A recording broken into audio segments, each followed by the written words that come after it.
शनिवार के दिन जलाओ ये एक दीपक। ऐसा चमत्कार होगा कि शत्रु पैरों में गिरेंगे और घर में पैसे बरसेंगे। जो सिर्फ एक दिया जलाने से पूरे ब्रह्मांड की ऊर्जा को तुम्हारे घर की ओर खींच लेता है। शनिवार के दिन जब तुम ये एक खास दिया जलाओगे तो सिर्फ धन नहीं बरसेगा, बल्कि तुम्हारे शत्रु भी तुम्हारे पैरों में गिरकर दया की भीख मांगेंगे।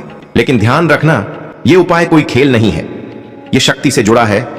ये उस शनिदेव और हनुमान जी की कृपा को जगाने वाला है, जो एक बार प्रसन्न हो जाएं तो इंसान को भिखारी से राजा बना देते हैं। दोस्तों, शनिवार के दिन जब सूरज डूबने लगे तब शुरू होता है वो समय जब ब्रह्मांड में हनुमान जी और शनिदेव की ऊर्जा एक साथ सक्रिय होती है। कहा जाता है कि उस समय अगर कोई व्यक्ति सच्चे मन से बिना लालच के एक विशेष प्रकार का दिया जलाता है तो उसकी किस्मत के ग्रह अपने आप बदल जाते हैं।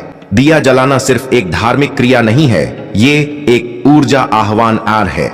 अगर तुम इसे सही तरीके से करते हो तो तुम्हारे घर की नकारात्मक शक्तियां जलकर भस्म हो जाती हैं। कि ये दिया किसी भी तेल से नहीं जलाना चाहिए, बल्कि सरसों के तेल में 2 लौंग डालकर आग जलाना चाहिए। और ध्यान रहे, ये दिया घर के मुख्य दरवाजे के दाईं ओर जलाना है, जहां से लक्ष्मी जी के प्रवेश का मार्ग खुलता है।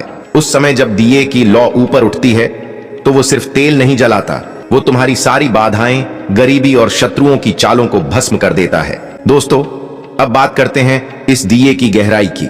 ये कोई साधारण बात नहीं है कि एक दिया सब कुछ बदल दे, लेकिन जो लोग इस रहस्य को समझ गए उन्होंने अपने जीवन में ऐसे चमत्कार देखे जो विज्ञान भी समझ नहीं पाया। शनिदेव और हनुमान जी की उस कृपा से जो इस दिए की लौ में छिपी होती है।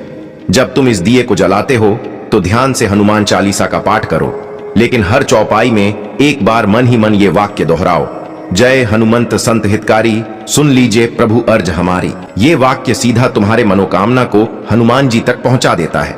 अगर तुम ये सोच रहे हो कि दिया जलाने का क्या फायदा होगा, तो ध्यान रखना, जब तुम सरसों के तेल का दिया जलाते हो तो उसकी सुगंध और धुआं वातावरण में एक कंपन पैदा करता है जो नकारात्मक ऊर्जा को खत्म कर देता है। अब जरा सोचो, अगर तुम्हारे घर से हर तरह की नकारात्मक ऊर्जा निकल जाएगी तो क्या होगा? तुम्हारे रास्ते अपने आप साफ होंगे, जो काम अटके हुए हैं वो खुद ब खुद पूरे होंगे। बागेश्वर धाम सरकार ने कहा है कि जब इस उपाय को करते समय दिए की लौ कांपने लगे या तेजी से जलने लगे तो समझ लेना कि नकारात्मक शक्तियां खत्म हो रही हैं। और अगर उस समय मन में शांति महसूस हो तो जान लो कि हनुमान जी स्वयं वहां उपस्थित हैं। शनिवार की रात को अगर दिए की लौ पूर्व दिशा की ओर झुके तो समझ लेना कि धन का मार्ग खुल गया है, और अगर पश्चिम की ओर झुके तो ये संकेत है कि तुम्हारे शत्रु नष्ट हो रहे हैं। ये सब संकेत हैं उस अलौकिक